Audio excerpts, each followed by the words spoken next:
자유롭게 사는 길이라는 제야에 함께 은혜를 나누겠습니다.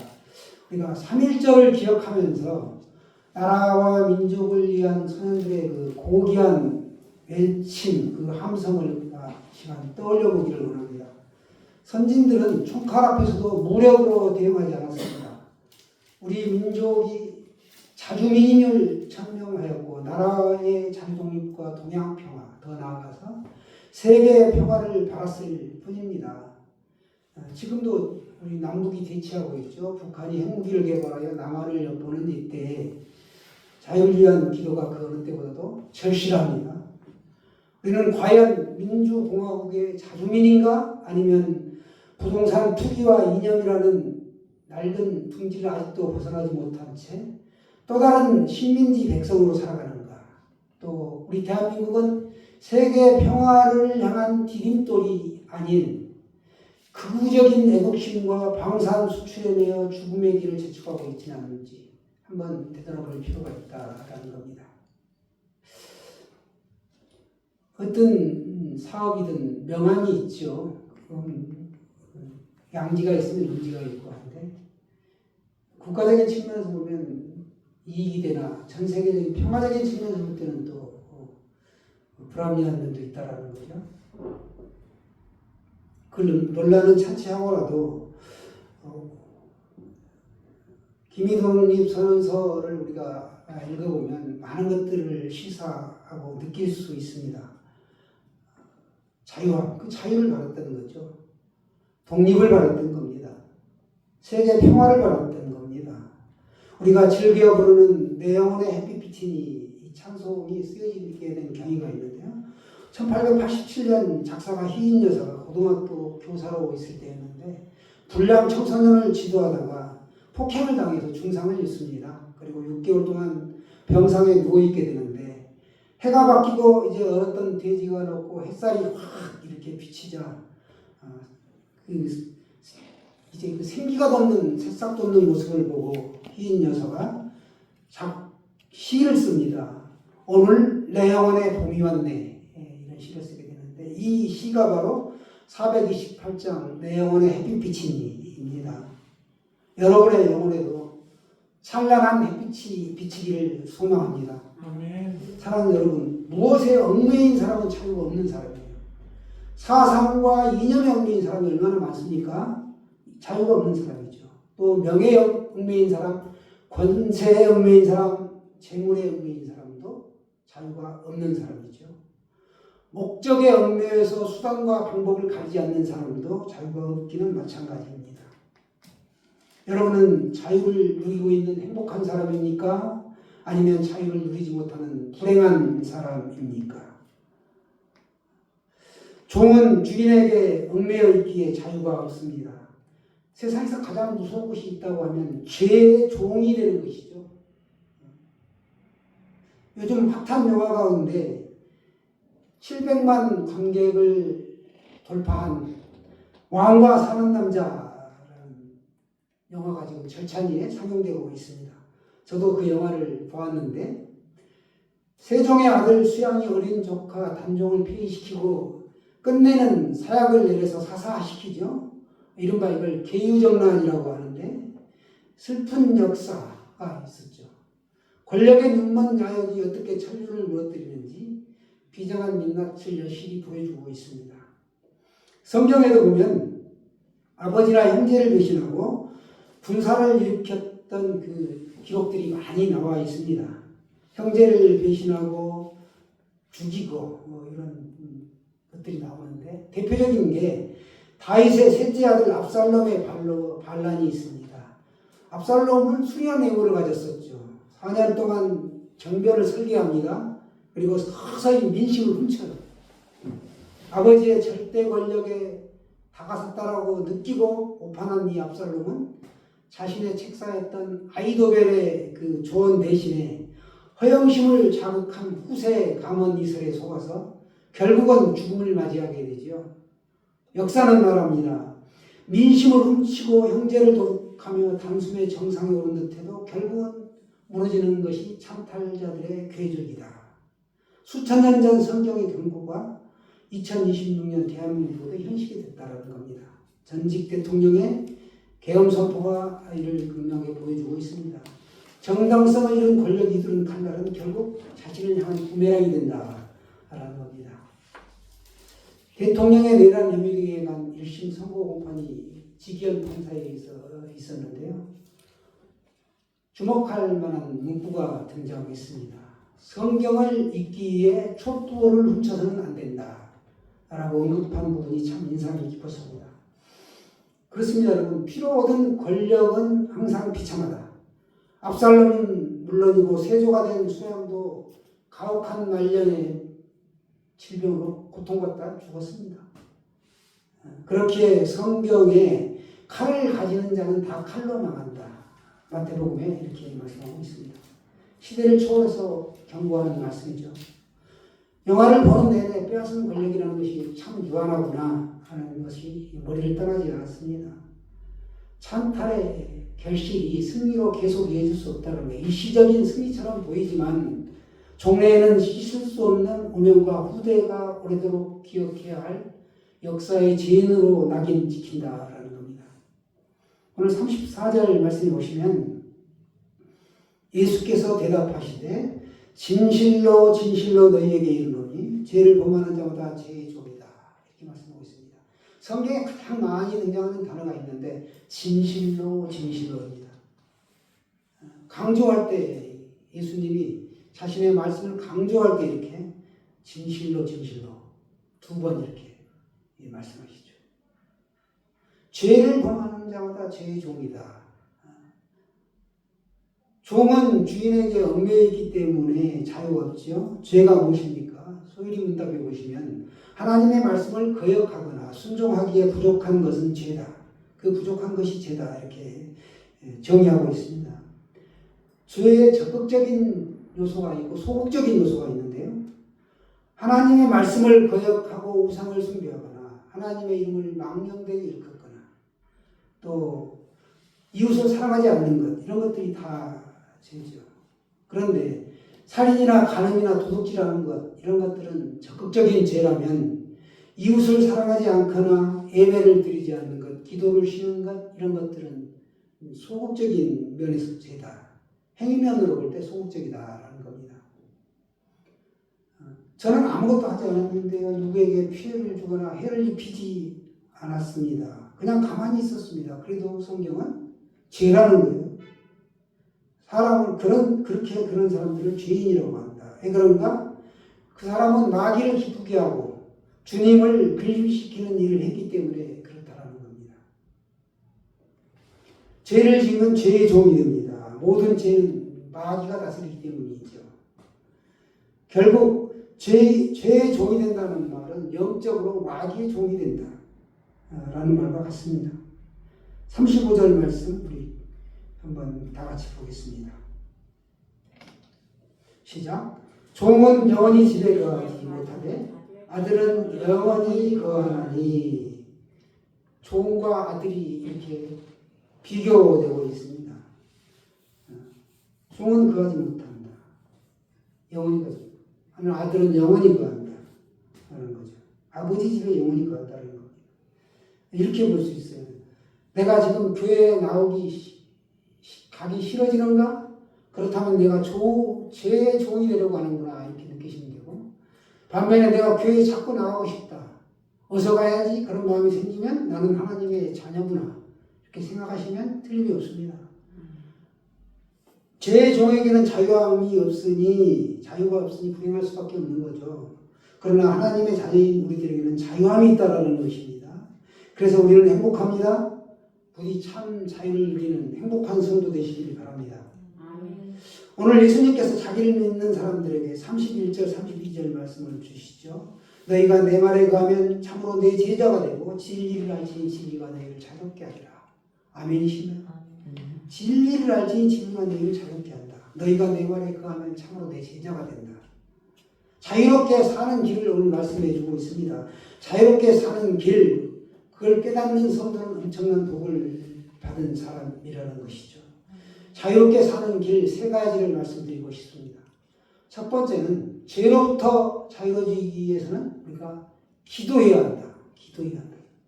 죄는 잘못된 것이죠. 말씀에서 벗어난 것입니다. 죄를 알고도 짓기도 하지만 모르고도 짓기도 합니다. 그래서 무식도 죄다. 그래서 배워야 합니다. 말씀을 배워야 우리가 죄 짓지 않고 바르게 살아갈 수 있는 것입니다. 사랑하는 여러분, 우리들이 어떻게 살아갈 것인가, 이것이 구약의 10견에 담겨 있지요. 사람이 살아가면서 유치원에서 다 배웠다, 이 말하고 똑같은 거예요. 어떻게 믿을 것인가, 사도신경에 담겨 있습니다. 또한 어떻게 살고 어떻게 믿을 것인가, 이것이 주님께서 가르쳐 주신 주기도문에 또 담겨 있습니다. 찬송가 420장을 보시면 본래 거룩하게 되기 위하여 시간을 가져라, 이렇게 말씀합니다. 너 성결키에 늘 기도하며 너 주 안에 있어 늘 성경 보고, 이렇게 쭉 가사가 이어지다가 일하기 전마다 일상 속에서 자주 주님과 기도해라, 이렇게 너 기도하라, 이렇게 말씀합니다. 거룩하신 하나님의 자녀인 우리가 그분과 늘 하나 되기 위해서는 일상 속에서 그분과의 속삭임이 필요하다는 것, 친밀감이 있는 거죠. 교제가 있다는 겁니다. 그럴 때 말씀이 육신이 되어 우리 가운데 거하게 됩니다. 그분이 바로 예수님이시고 예수님이 진리라는 겁니다. 진리이신 예수님께서 죄로부터 우리를 자유롭게 해주신다. 그걸 그렇게 해주시도록 기도를 누구에게 합니까? 우리가 하나님 아버지께 기도를 한다는 거예요. 누구의 이름으로? 예수님의 이름으로 이렇게 기도하는 거죠. 자유롭게 사는 길, 두 번째는 우리가 물질에서 자유해야 합니다. 세 발만 움직이면 돈인데요, 필요하죠. 인간이 타락하여 에덴 동산에서 내쫓긴 후에 인간을 가장 부자유롭게 한 것이 바로 물질이었습니다. 흔히 그렇죠. 있다가도 없고 없다가도 있는 것이 돈이다. 그 돈이 인간을 부자유롭게, 없으면 살인을 저질러서라도 사기를 쳐서라도 돈을 기어이 필요한 데 쓰기 위해서 가져가려고 취하려고 하죠. 돈이 많으면 또 근심 걱정이 있고, 돈이 많은 것 때문에 죄 짓는 자리로 또 간단 말이죠. 돈을 올바르게 사용하지 않는 것, 시간이 있고 돈 있고 하면 헛생각한다, 이렇게 사람들이 흔히 말합니다. 대부분이 그렇다는 겁니다. 돈 때문에 그래서 죽기도 하고 살기도 합니다. 돈 때문에 죄를 짓고 타락하기도 합니다. 자유롭게 사는 길은 오직 한 길, 욕심을 버리는 것입니다. 어떻게 욕심을 버릴 수 있나요? 우리들 마음속에 주님을 모셔드려야 되는 겁니다.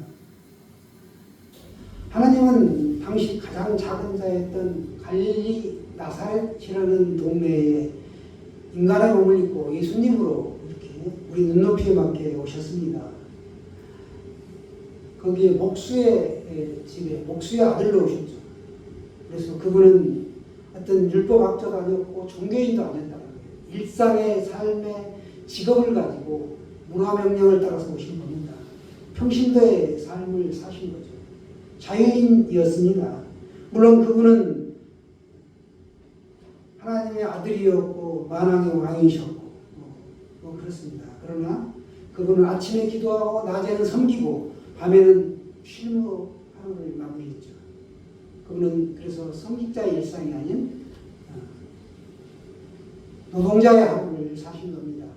그래서 그분은 거창하게 어떤 신학 강의를 하는 게 아니고 시장과 들판, 부엌과 배에서 일상의 언어로 말씀을 전하고 제자들을 가르치고 또 병든 자들을 고치셨다라는 겁니다. 너희가 내 말에 거하면 참으로 내 제자고 진리랄지 진리가 너희를 자유롭게 한다. 또 뭐라고 합니까? 주의 영이 계신 곳에는 자유함이 있다. 고린도후서에 말씀하고 있죠. 그래서 마르틴 루터는 1520년 그리스도인의 자유에서 그리스도인을 정의를 하는데요. 지극히 자유로운 주인으로 누구에게도 예속되지 않는다. 그러나 그리스도인은 모든 사람에게 지극히 충성된 종이다. 이렇게 말하였습니다. 진리신 주님만이 우리를 물질로부터 자유롭게 한다는 사실을 믿으시길 바랍니다. 자유롭게 사는 길 두 번째는 주님을 마음에 모시고 욕심을 버리는 것입니다. 지나친 욕심을 갖지 말라는 겁니다. 욕망은 다 있죠. 꼭 필요가 있으니까요. 자유롭게 사는 길 세 번째는 우리가 죽음으로부터 자유해야 합니다. 세상 사람들이 가장 두려워해야 되는 것 무엇인가요? 바로 죽음이죠. 우리를 슬프게 하는 것도 사랑하는 사람과 헤어질 때 죽음으로 이별하는 것 얼마나 슬픕니까? 그러나 죽음은 피할 수가 없습니다. 그 누구든 죽음의 문을 다 통과해야 합니다. 그렇게 죽음은 삶의 연장선에서 삶의 한 부분이다. 이렇게 말합니다. 피할 수 없는 죽음을 사람들이 왜 두려워하는가? 그 이유는 단 한 가지. 죽음을 준비하지 못했기 때문에. 죽음 이후에 새로운 삶이 펼쳐지는데 거기에 대한 해답이 없고 내가 거기에 대한 어떤 자신이 없기 때문에 그렇다라는 겁니다. 우리가 주님의 십자가의 사랑을 믿으면 나는 지금 죽어도 천국 간다. 이걸 믿는 게 복음이죠. 그렇죠? 이게 진리죠. 그러면 그 자신감으로 살면 세상에서 나는 하나도 두려울 것이 없다라는 겁니다. 여러분 우리가 임식식이나 세례식 때 또 뭐 입학식, 졸업식 때 꽃다발을 하나를 받으면 얼마나 좋습니까? 그런데 그 꽃다발이 오래가지를 못해요. 왜냐? 뿌리가 없으니까 그게 금방 시들고 말라 죽습니다. 믿음이 그렇다라는 거예요. 뿌리가 없는 믿음은 시들어버립니다. 꽃만은. 그래서 우리가 우리의 믿음의 뿌리가 예수님이십니다. 예수님이 길이요 진리요 생명이라는 이 사실을 믿음으로 우리가 죽음을 이길 수 있습니다. 나는 영생한다. 이걸 믿으시기 바랍니다. 우리들이 살아가면서 이 렌즈를 끼고 세상을 바라보죠. 각자 그 자신만의 어떤 보고 듣고 느끼고 생각하는 틀을 다 가지고 있단 말이죠. 우리는 그것을 세계관이라고 부릅니다. 그리스도인의 세계관, 우리는 믿는 사람들은 이제 성경적 세계관을 가지고 있는데 그리스도인의 성경적 세계관은 관점이 있죠. 기록된 것만이 역사다. 그래서 우리는 6,000년 남짓하는 역사를 가지고 있죠. 정확하게 기록된 것만이 역사다 하는 것이고 역사는 종말이 있다. 시작이 있으면 끝이 있다라는 겁니다. 그래서 그 과정이 어떻게 되느냐? 역사가 창조, 그 다음에 타락했죠. 인류가 구속하기 위해서 예수 그리스도가 오셨죠. 그리고 회복이 되었다는 거죠. 창조, 타락, 구속, 회복의 사이클을 가지고 있다는 거고 또 한 가지는 문화명령이죠. 5가지를 주셨습니다. 생육하라, 땅에 번성하라, 또 충만하라, 정복하라, 다스리라. 생육, 번성, 충만, 정복, 다스리라. 5가지가 바로 문화명령입니다. 이 세상은, 이 세계는 이해할 수 있도록 설계되었지만 모든 인간의 생명은 신성하다는 것이고 인간은 창조 세계에 대해서 우리가 청지기이고 세상을 지배하며 아울러 역사에는 하나님의 목적이 있는데 하나님은 자신의 목적을 위해 일하신다는 것, 이것이 바로 그리스도인의 성경적 세계관이죠. 사랑하는 여러분, 우리가 이 자유함을 가지고 산다는 것은 마치 이것과 똑같습니다. 새가 하늘을 날 때 편안하고 자유함을 느끼는 것처럼 우리도 그렇다. 또 물고기가 물속에 있을 때 편안하죠. 자유감이 있죠. 꽃은 흙에 뿌리를 두어야 되고요. 사람은 어떨 때 가장 자유로운가? 사람은 하나님 안에 있을 때 자유롭다는 거예요. 생각해보세요. 새가 날지 못하고 땅에서 기어다닌다. 기어다니기만 한다. 물고기가 무태에 올라가서 있다. 꽃이 꽃병에만 꽂혀 있다. 금세 그건 뭐 시들고 말죠. 불안전하죠. 사람은 그래서 오직 하나님 안에 있을 때만 자유롭다. 세상에서도 자유롭게 사는 어떤 지혜는 참 많죠. 있는 걸 없는 척 하지도 않고 없는 걸 있는 척 하지도 않고 아는 걸 모르는 척, 모르는 걸 아는 척, 바쁘지 않는데 바쁜 척, 또 억지로 참고 뭐 이런 걸 많이 한단 말이죠. 그러지 말라는 겁니다. 억지로 존경받으려고도 하지 말고 억지로 참지도 말고 사람을 의식하면서 뭘 하지 말고 다만 무슨 일이든지 하나님만을 의식해라. 하나님 편에서 판단 기준을 가지고 하라는 겁니다. 그럴 때 자유함이 있습니다. 내가 사람을 좋게 하랴 하나님을 좋게 하랴 하나님을 기준으로 잡는다는 겁니다. 여러분 오늘 세 가지를 말씀드렸습니다. 우리들이 살면서 자유함을 누릴 수 있는 것, 자유롭게 사는 길. 첫째는 하나님께 나아가 기도해야 한다는 것이고, 둘째는 주님을 마음에 모시고 욕심을 버려야 합니다. 셋째는 죽음으로부터 우리가 자유해야 한다. 진리신 예수님을 알고 믿으면 죄에서 우리가 자유함을 얻고 물질에서 자유를 얻고 죽음에서도 자유를 얻게 됩니다. 부디 여러분의 삶이 행복하시기를 주님의 이름으로 축원합니다.